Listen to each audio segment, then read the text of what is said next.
The dark story of the plane crash that killed royal heirs Hesse family. The fog rolled in low over Ostend that morning, thick and cold, the kind that swallows sound and makes the air taste of salt and diesel. It was November 16th, 1937. Along the tarmac of the Belgian coastal airfield, a Heirs Ju 52 sat waiting, its corrugated metal skin beaded with moisture, engines silent. Inside the small terminal building, passengers gathered, their breath visible in the unheated air. Some were businessmen, some were diplomats, and some were royalty. Among them was a family whose bloodline stretched back through centuries of European power. They carried no excessive luggage, they wore no crowns, but their names alone opened doors across the continent. The House of Hesse, a German princely family with roots in the Holy Roman Empire, marriages into British royalty, and estates that once sprawled across entire regions. On that cold morning in Belgium, 3 members of that family prepared to board a routine flight to London. They did not know they had less than an hour to live. This is not a story about a plane crash. Not really. It is a story about what happens when old power meets new machinery, when tradition collides with the speed of the modern world, and when a single moment in the fog erases a future that was supposed to be guaranteed. It is a story about the invisible weight carried by those born into ancient names, and the very visible wreckage left behind when those names are suddenly, violently extinguished. The question that hangs over this entire tragedy is simple. Why were they on that plane at all? To understand what happened in the sky above Belgium in 1937, you have to go back further. You have to understand who the Hesse family was, what they represented, and why their presence on a commercial flight that morning mattered far beyond the 11 people who died. You have to understand the world they were born into, the world they were trying to navigate, and the world that was rapidly disappearing beneath their feet. The House of Hesse traces its lineage back to the 13th century, to a time when Europe was a patchwork of kingdoms, duchies, and principalities, each ruled by families whose power was measured in land, in armies, in strategic marriages. The Hesses were never the most powerful of these families, but they were persistent. They survived wars, plagues, religious upheavals, and political revolutions. They married into other royal houses, they built alliances, they accumulated wealth, estates, and influence across what would become modern Germany. By the 19th century, the Grand Duchy of Hesse, and by Rhine, was a small but significant state within the German Confederation. Its capital, Darmstadt, was a center of culture and education. The Grand Dukes were patrons of the arts, supporters of scientific research, and participants in the complex web of European diplomacy. They were related by blood or marriage to the British royal family, the Russian Romanovs, the Greek and Danish royal houses, and countless other noble families across the continent. This network of relationships was not just social, it was political, economic, and strategic. When a Hesse princess married a foreign prince, she carried with her alliances, trade agreements, and channels of communication. When a Hesse duke attended a royal wedding or a state funeral, he was not just paying respects. He was maintaining connections that could mean the difference between war and peace, prosperity and decline. But by the early 20th century, this entire system was beginning to collapse. The First World War shattered the old order. Empires fell. Monarchies were abolished. Revolutionary movements swept across Europe. In Germany, the Kaiser abdicated in 1918, and with him went the structure that had supported hundreds of noble families. The Grand Duchy of Hesse was dissolved. The title became ceremonial. The political power evaporated overnight. Grand Duke Ernst Ludwig of Hesse, who had ruled since 1892, suddenly found himself a duke without a duchy. He retained his wealth, his estates, and his social position, but the world he had been raised to govern no longer existed. He spent the last years of his life trying to adapt, supporting artistic projects, maintaining his family's dignity, and watching as the Europe he knew transformed into something unrecognizable. Ernst Ludwig died on October 9th, 1937, just 5 weeks before the crash. His death was mourned across Europe, covered in newspapers, attended by dignitaries and family members from a dozen countries. It marked the end of an era for the Hesse family. The old Grand Duke, with all his experience and connections, was gone. The future now rested with his children and grandchildren. His eldest son, Georg Donatus, became the hereditary Grand Duke, a title that carried prestige but no real authority. Georg Donatus was 31 years old, educated, thoughtful, and deeply aware of the precarious position his family occupied. He had married Princess Cecily of Greece and Denmark in 1931, a union that united two royal houses and produced two sons, Ludwig and Alexander.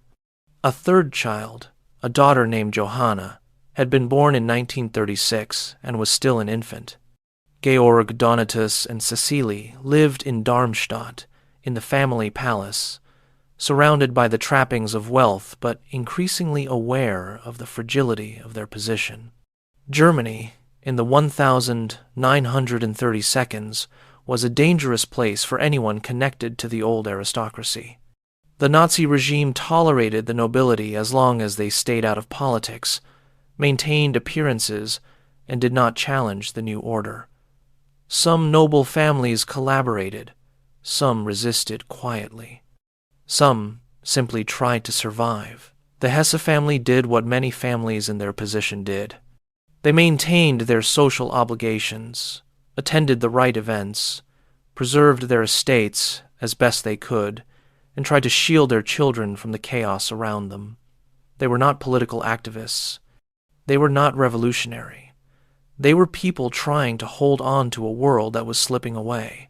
Georg Donatus had a younger brother, Prince Ludwig, who was 26 years old in 1937. Ludwig was different from his brother.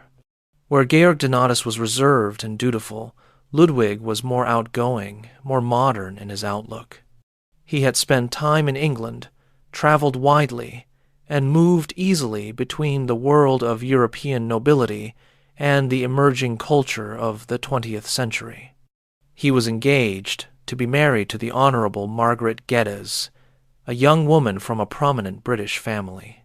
Margaret Geddes was the daughter of Sir Auckland Geddes, a physician, politician, and diplomat who had served as British ambassador to the United States in the 1922. The Geddes family was wealthy, well-connected, and part of the British establishment. Margaret herself was intelligent, cultured, and well-educated.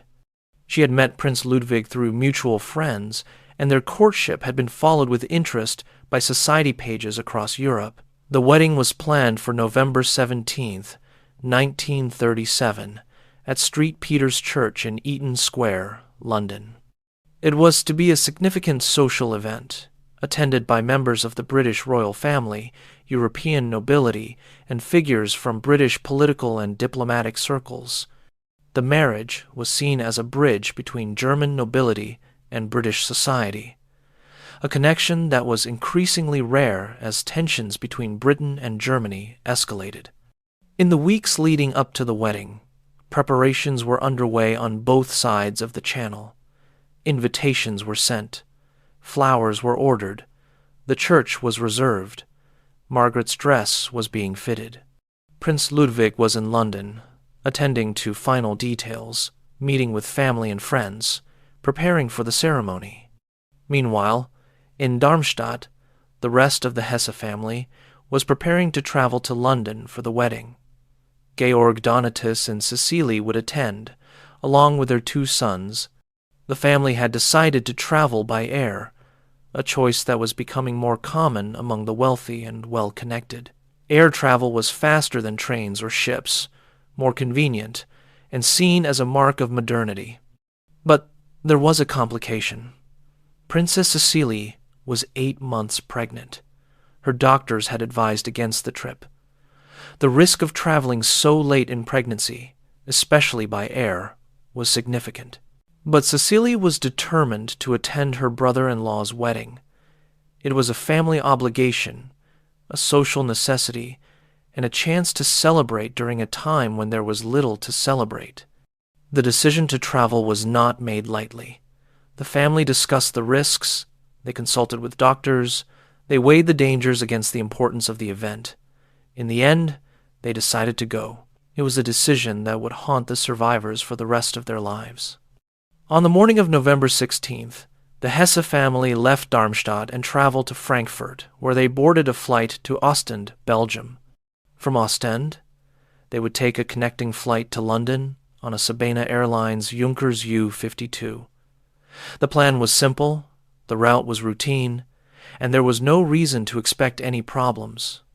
The Junkers Ju-52 was one of the most common aircraft in Europe at the time.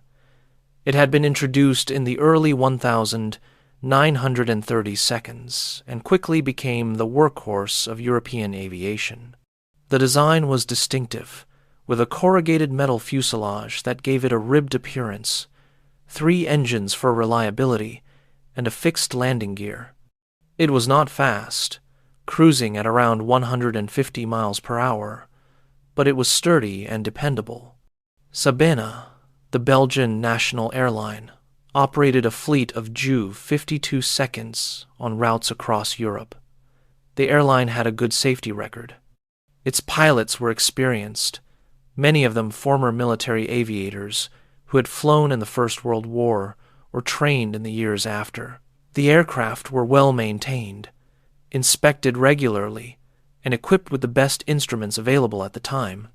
The specific aircraft that the Hesse family would board that morning was designated OOAUB. It had been in service for several years and had logged thousands of flight hours without incident. The crew consisted of Captain Ivan Lambrechts, a veteran pilot with extensive experience on the Ostend to London route, and a co-pilot whose name has been lost to history. Also on board were 2 flight attendants responsible for the comfort and safety of the passengers. When the Hesse family arrived at the Ostend airport that morning, the weather was already deteriorating. Fog had settled over the coast, reducing visibility to a few hundred meters. The temperature was just above freezing, and a light drizzle made everything slick and gray. It was typical November weather for the region, unpleasant but not unusual. Inside the terminal, the family waited with the other passengers. There were 11 people in total scheduled to board the flight. Besides the Hesse family, there were several businessmen, a diplomat, and a woman traveling alone. They sat in the cold waiting room, drinking coffee, reading newspapers, making small talk. No one seemed particularly concerned about the weather. Flights departed in fog all the time. The pilots knew what they were doing. At 10 o'clock, the passengers were called to board. They walked across the wet tarmac to the waiting aircraft, climbed the small stairs, and took their seats inside the narrow cabin. The interior of the Ju-52 was sparse, functional, not designed for luxury. There were rows of seats, a few overhead compartments, small windows. The engine started with a roar that shook the fuselage. The corrugated metal vibrated. The smell of aviation fuel filled the cabin. Princess Cecilie settled into her seat, her hand resting on her swollen belly. The 2 young boys, Ludwig, who was 6, and Alexander, who was 4, sat beside her, excited by the adventure of flying. Georg Donatus sat nearby, reading a newspaper, his expression calm. They were a family on their way to a wedding. They had no reason to believe this flight would be any different from the dozens of flights they had taken before. Captain Lambrechts completed his pre-flight checks. The weather was marginal, but within acceptable limits for the time. He had flown in worse conditions. The forecast indicated that the fog would lift as they flew west over the Channel. London was reporting better weather. He saw no reason to delay the flight. At 10:15, the Ju-52 began to taxi.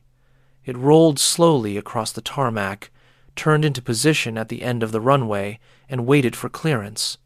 The engines revved, the aircraft shook, and then, with a surge of power, it began to accelerate down the runway, wheels thumping against the wet concrete, wings lifting, nose rising, until finally the ground fell away and the plane climbed into the fog.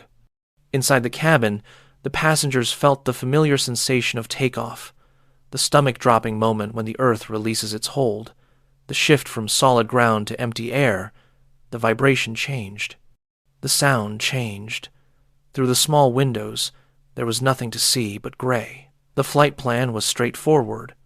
The aircraft would climb to cruising altitude, turn west over the North Sea, cross the English Channel, and descend into London. The entire flight would take less than an hour. Captain Lambrechts had flown this route hundreds of times. He knew every landmark, every navigational point, every potential hazard. But in the fog, landmarks were invisible.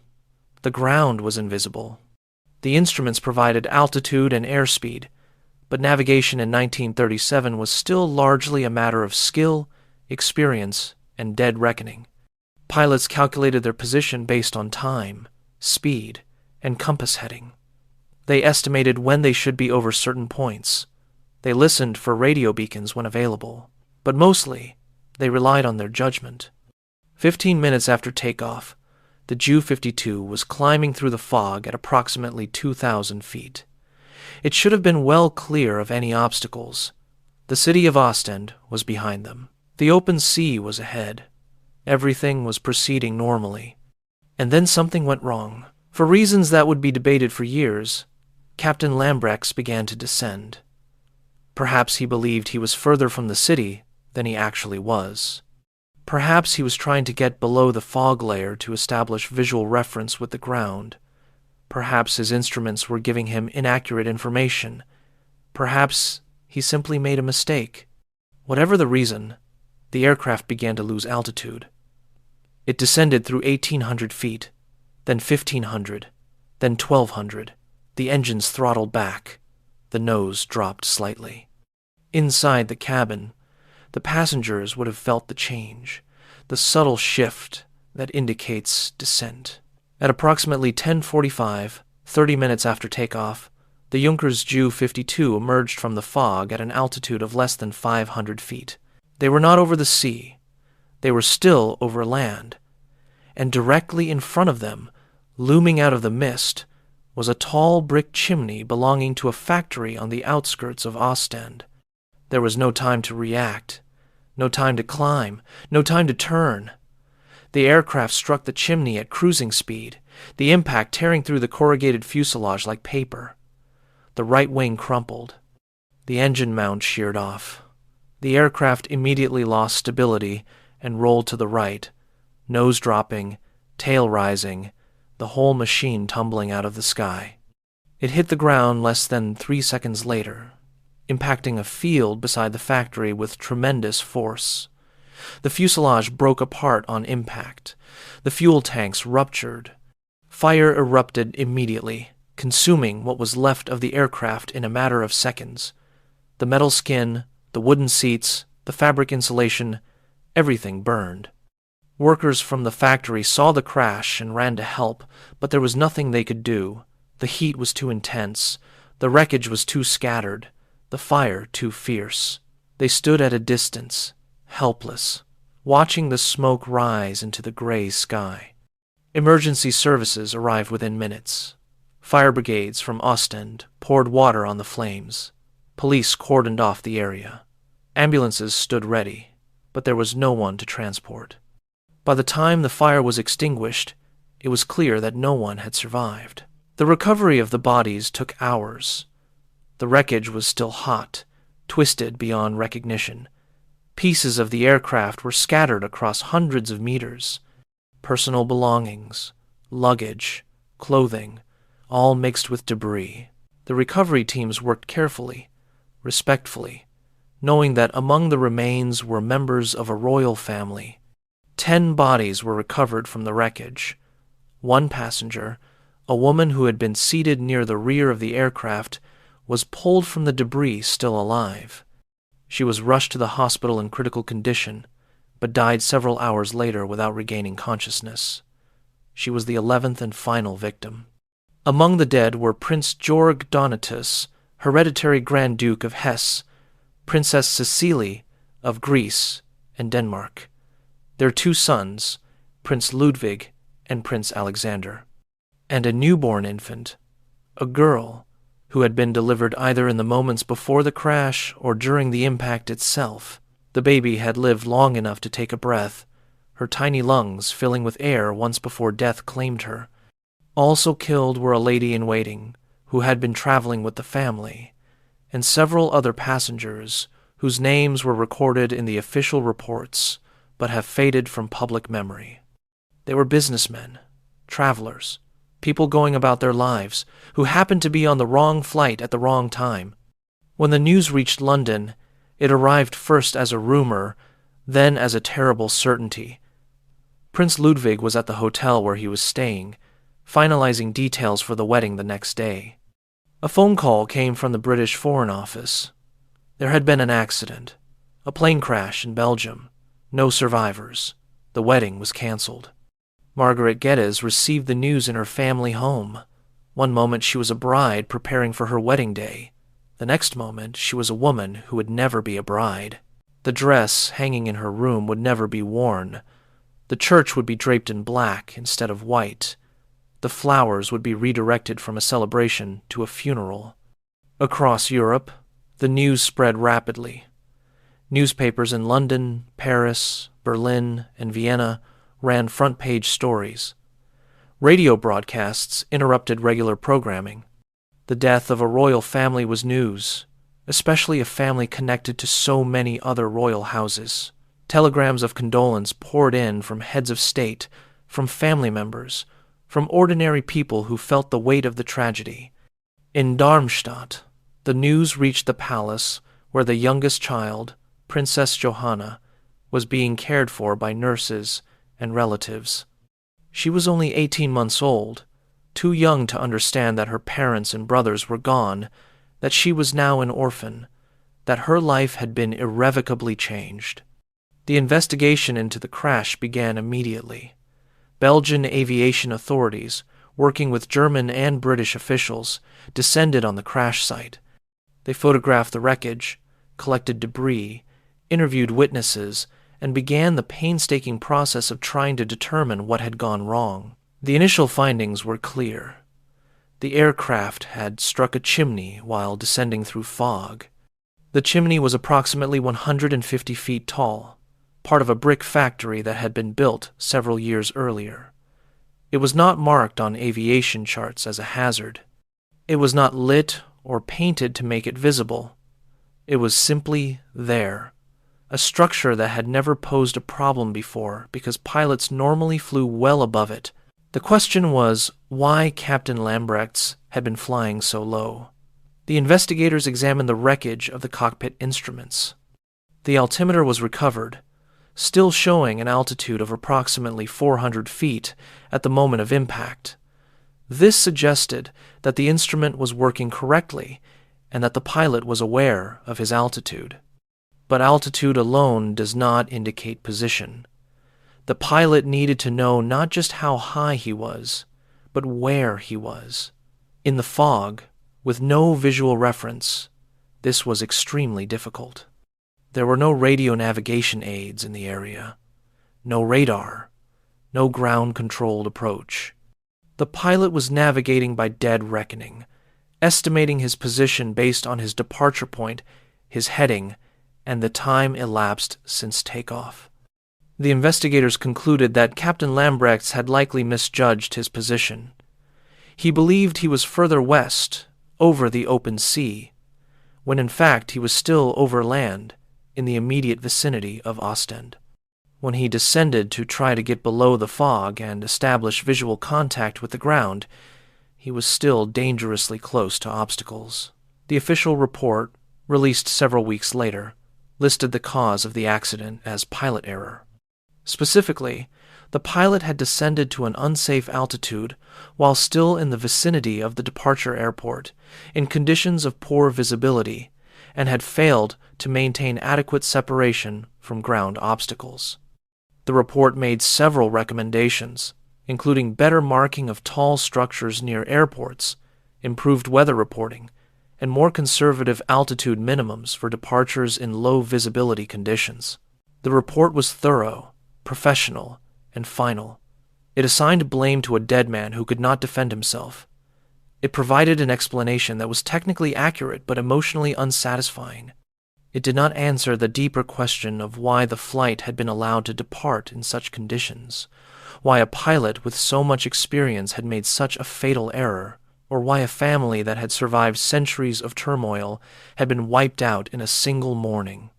In the weeks and months that followed, alternative theories emerged. Some people questioned whether the crash was truly an accident. They pointed to the political tensions of the time, the family's connections to Britain, the possibility of sabotage. Could the Nazis have wanted the family dead? Could British intelligence have been involved? Could there have been a bomb on board? No evidence supported any of these theories. The wreckage showed clear signs of impact with the chimney, not an explosion. No fragments of a bomb were found.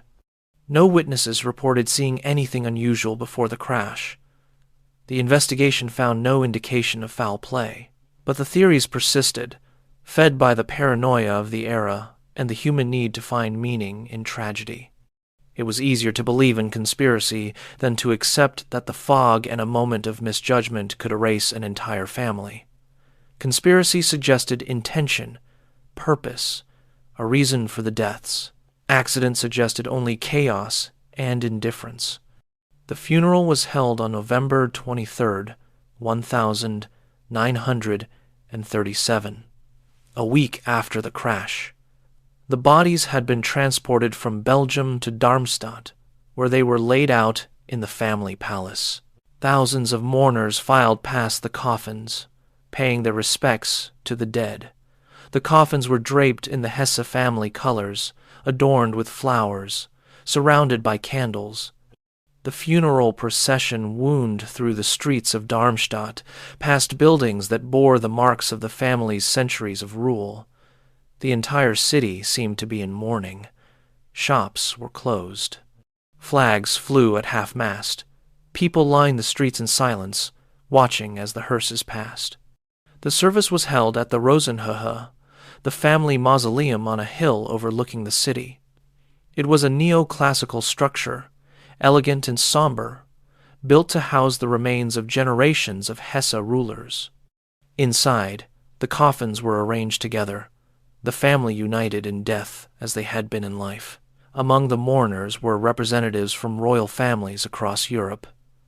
The Duke and Duchess of Gloucester represented the British royal family. Prince Philip of Greece, brother of Princess Cecily, attended with other members of the Greek royal family. There were cousins from Sweden, relatives from Denmark, connections from across the continent. Also present was Hermann Göring, representing the Nazi government. His presence was controversial, a reminder of the political reality of Germany in 1937. The Nazis had not caused the crash, but they controlled the country, and their representatives attended major events as a matter of course. Göring stood in his military uniform, a figure of power and menace, watching as the coffins were lowered into the tomb. The service was conducted in German, with passages from the Bible, hymns sung by a choir, and eulogies delivered by family members and religious leaders. The words spoke of loss, of faith, of the hope of resurrection.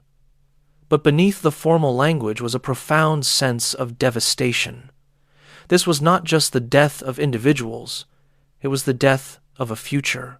Princess Johanna, the 18-month-old survivor, was not present at the funeral. She was too young, too fragile, kept away from the public mourning. She would grow up with the weight of that day, even though she had no memory of it. She would be raised by relatives, educated privately, and shielded as much as possible from the tragedy that had defined her early life. The newborn girl, delivered in the crash, was buried with her mother, placed in Princess Cecilie's arms in the coffin. She had no name. She had lived for moments, perhaps seconds. But she was counted among the dead, another victim of the fog. After the funeral, the family that remained tried to rebuild. The title of Grand Duke of Hesse passed to Prince Ludwig Hermann, a younger brother of Georg Donatus, who had not been on the flight. Ludwig Hermann inherited a family in mourning, estates in financial difficulty, and a world that was rapidly descending into war. He did his best. He maintained the properties, preserved the family archives, and tried to provide stability for the survivors, but the weight was enormous. He had lost his brothers, his nephews, his sister-in-law. He had inherited responsibility he had never expected to carry, and he was doing it all in a Germany that was becoming more dangerous, more totalitarian, more hostile to anyone who did not fully embrace the Nazi regime. Margaret Geddes, the bride who never was, withdrew from public life. She never married. She lived quietly in England, working in various charitable organizations, maintaining friendships, but always carrying the shadow of November 16th, 1937. When asked about Prince Ludwig in later years, she spoke kindly, briefly, and then changed the subject. Some wounds are too deep for public examination. The impact of the crash extended beyond the immediate family. The Hesse estates, which had been planned to pass to Georg Donatus and then to his sons, now had to be managed differently. Properties were sold. Collections were dispersed.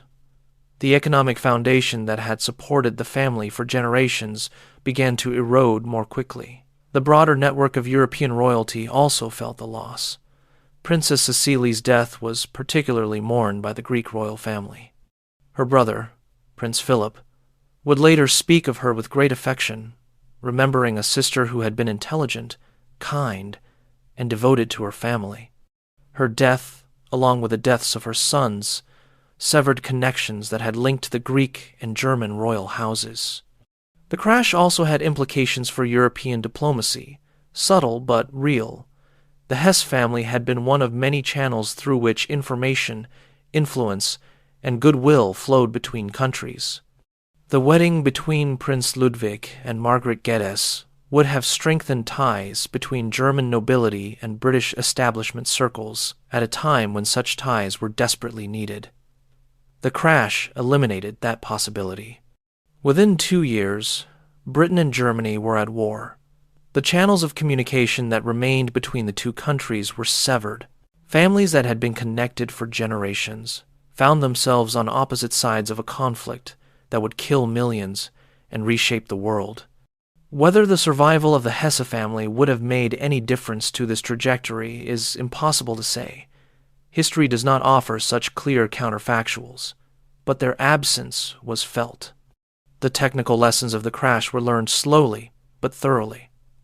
Aviation authorities across Europe began to implement new safety measures. Tall structures near airports were required to be marked and lit. Weather minimums for takeoffs and landings were made more stringent.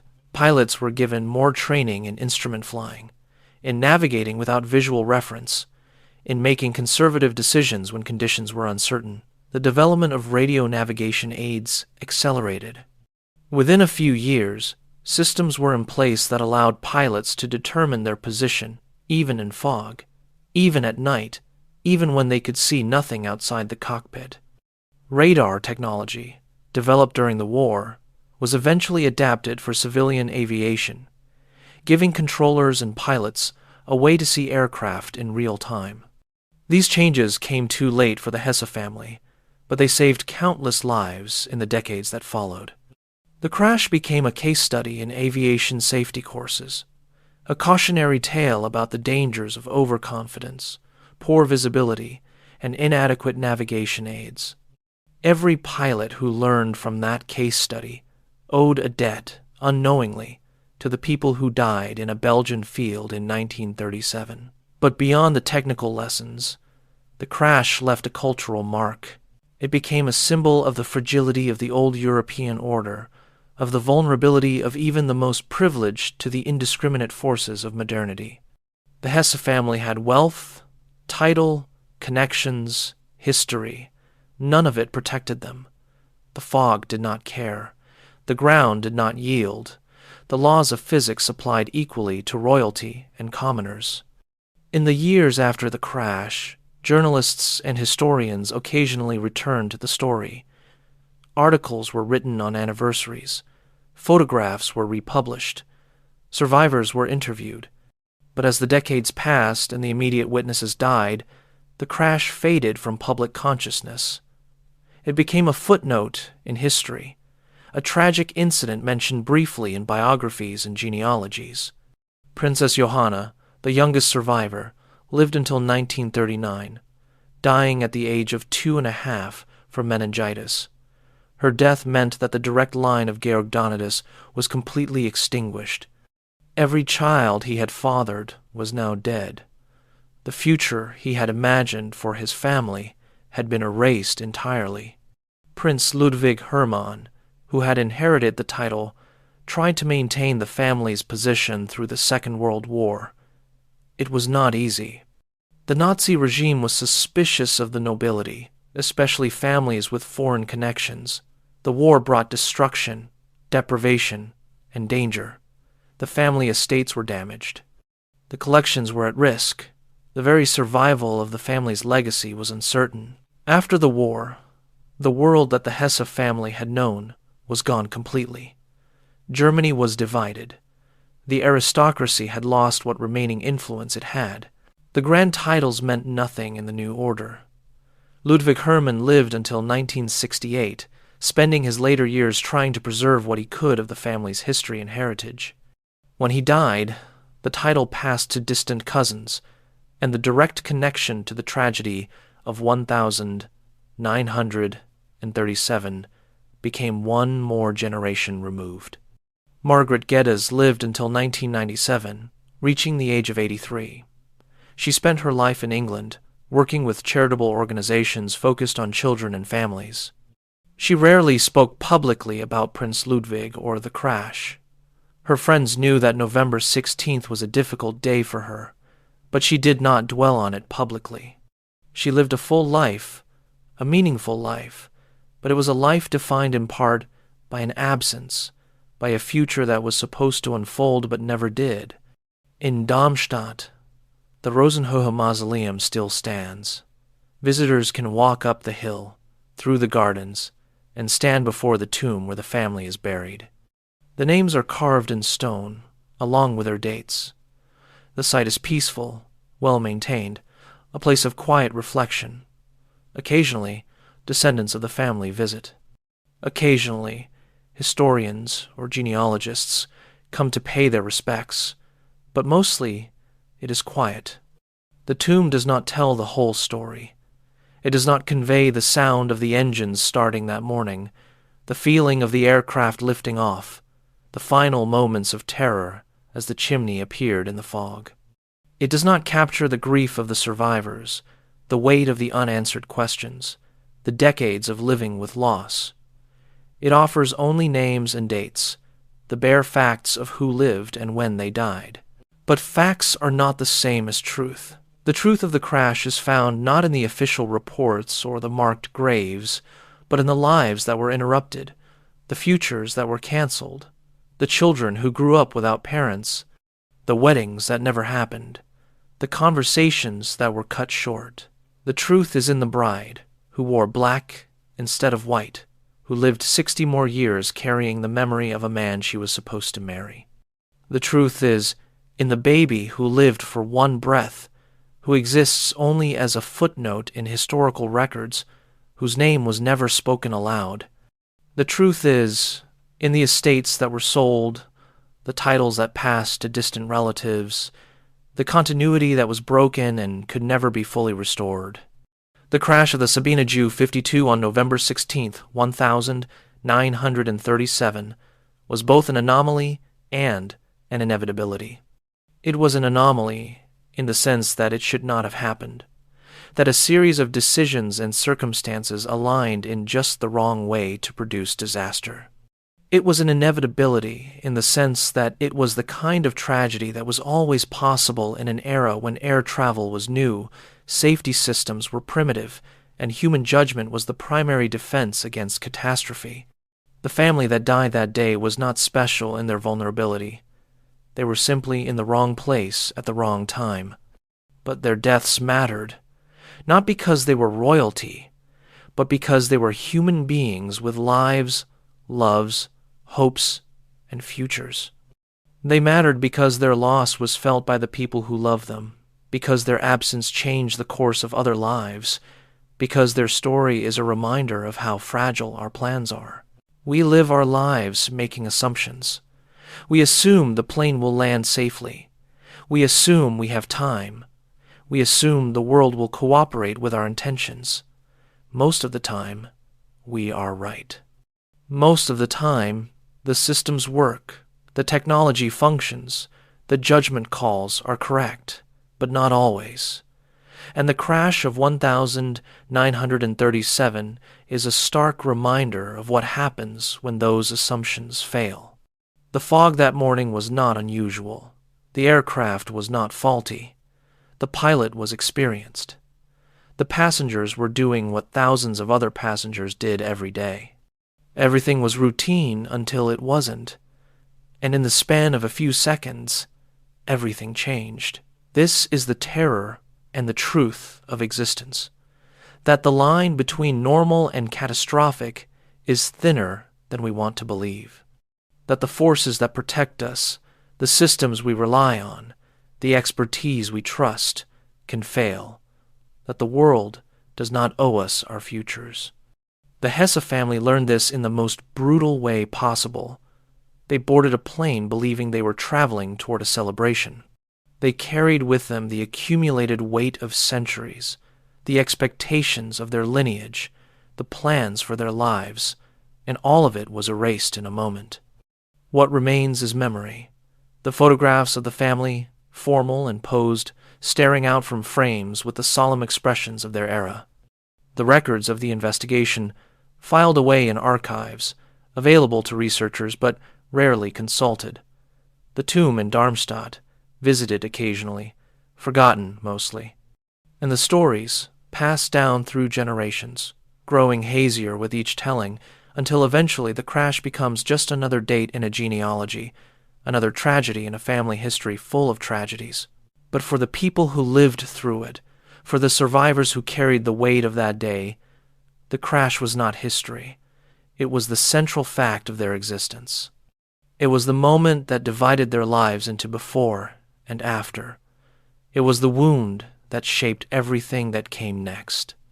And perhaps that is the final lesson, that history, with all its grand narratives and sweeping movements, is ultimately made up of individual moments of loss. That the great events we read about in books were, for someone, the worst day of their life. That the fog over Ostend mattered, even if the world moved on. The Heirs Ju 52 that crashed that morning was one of thousands of aircraft flying that day. The passengers were 11 people among millions traveling across Europe. The crash was one accident among hundreds that year. But for the Hesse family, for Margaret Geddes, for Princess Johanna, for everyone who loved them, it was everything. And in the end, that is all any tragedy ever is. Everything to someone, nothing to the world. A moment when the universe reveals its indifference, when the machinery of existence continues regardless of human suffering, when the fog rolls in and the ground rises up and the future disappears. The Hesse family is gone now. The last direct witnesses to the crash have been dead for decades. The world they inhabited has been transformed beyond recognition. But the story remains, a reminder carved in stone and written in archives and whispered in family histories.